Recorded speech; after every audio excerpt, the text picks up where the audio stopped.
Bond energies and bond lengths.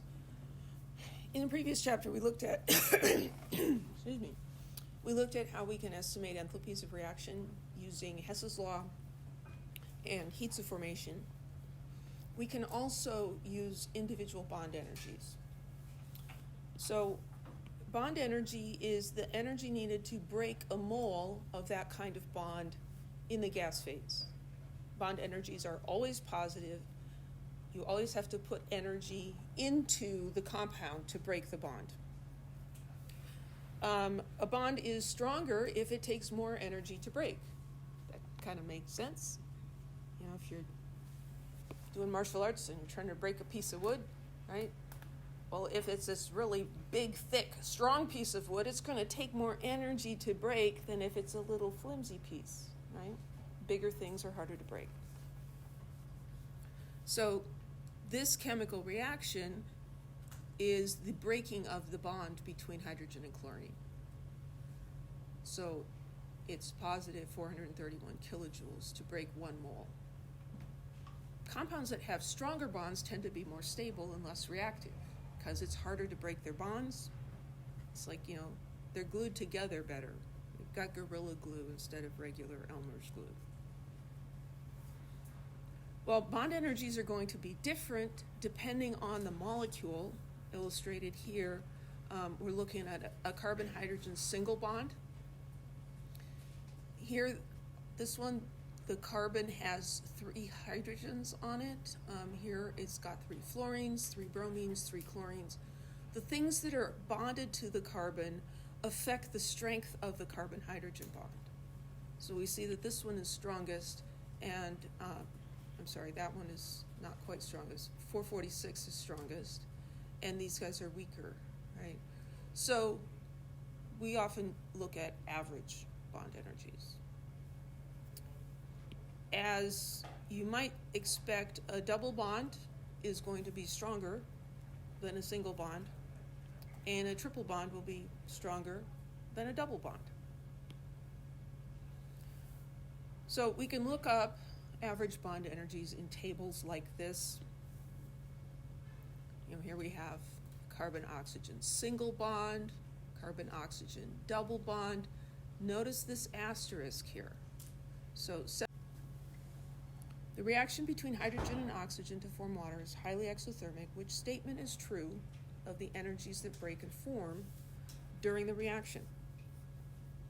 The energy needed to break the bonds is greater than the energy released.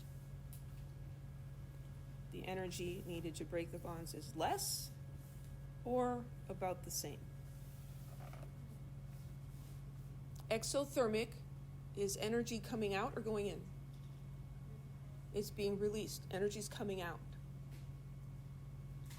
Is it making or breaking bonds that releases energy? Making bonds. Right?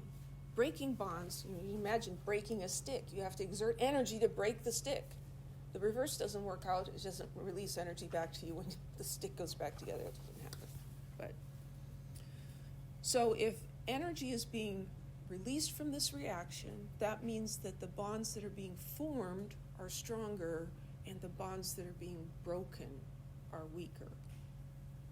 So the energy needed to break bonds is less than the energy released.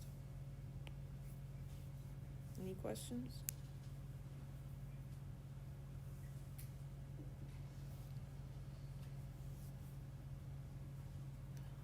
I'm just going to kind of sketch this problem out because it's very long and tedious, and I don't think it's that important.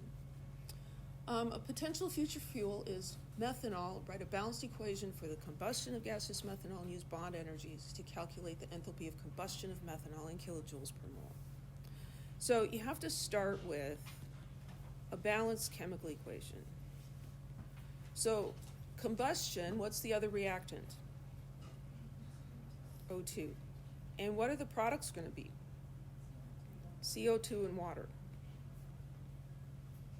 And then we need to balance this, and I'm just going to spare you some of it.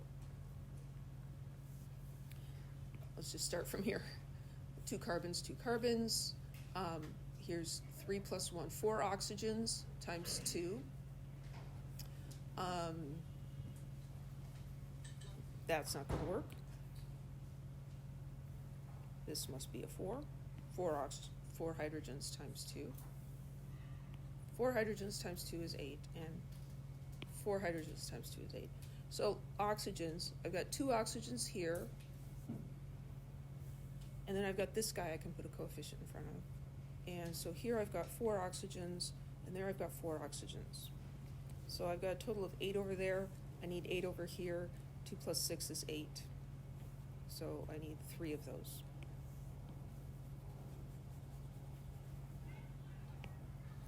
You can do this like the example and just look at bonds that are being broken and bonds that are being formed, because not all the bonds are necessarily being broken. But for something like this, that ends up being rather complicated. And so I think it's actually faster to do brainless work than to do a whole bunch of thinking, trying to save some energy. So what I'm going to do is say, let's pretend we're breaking all the bonds, okay? These are some Lego structures. We're just going to take apart all the blocks, how much energy to do that, and then we're going to make these out of individual blocks. How much energy is that going to release?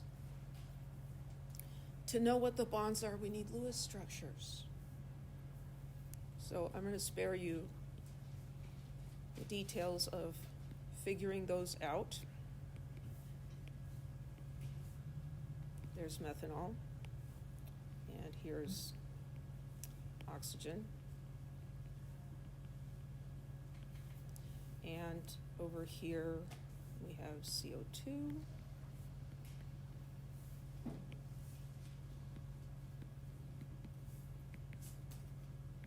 And water.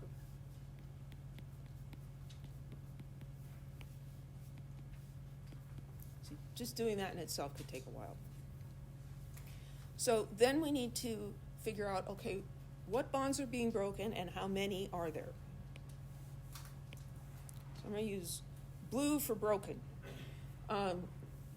So think about taking this thing apart. There are 3 carbon-hydrogen single bonds. So we've got carbon-hydrogen single bonds. There's 3 in this, and we have 2 of those. So there's 6 of those kinds of bonds. We have a carbon-oxygen bond. There's 1 in this molecule. There's 2 molecules, or 2 moles of molecules. So we're going to break 2 of those. And we have an oxygen-hydrogen bond. We're going to have 2 of those.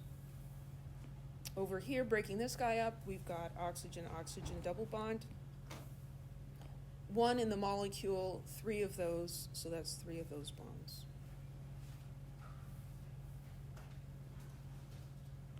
On the other side, we're making bonds. I'll make these red. So this guy, there's a carbon-oxygen double bond. There's 2 in this molecule and 2 molecules. So that's 4 of those bonds. In water, we have an oxygen-hydrogen single bond. We're making 2 of them, and there's 4, so that's a total of 8. So you identify what bonds are being made, what's being broken, how many are there. Then you go look up bond energies. So I'm not going to go look them all up, but I remember this one because it's carbon-oxygen double bond in CO2, and that is 799 kilojoules. It takes 799 kilojoules to break the bond, which means it releases 799 when you form it. So each mole of bonds that forms releases 799 kilojoules, and I'm having that happen 4 times. So I look up the bond energies. When I'm forming them, I make them negative. Over here, they're positive. I add them all up and add them together. And that will give me the estimated delta H. Any questions? Nobody wants to see that, do you? I don't want to do it, so it doesn't matter if you want to see it. bond lengths. Bond length and strength generally goes together. Again, we look at average bond lengths over lots of different compounds, and we find that double bonds are shorter than single bonds, and triple bonds are shorter than double bonds. So carbon-carbon triple bond is shorter than a double bond, and the single bond is longer, and the bond strength goes the other way. Triple bond being shorter is stronger. And I don't know why they gave you the table of bond lengths, because I don't think there are any problems that use those, but look, average bond lengths.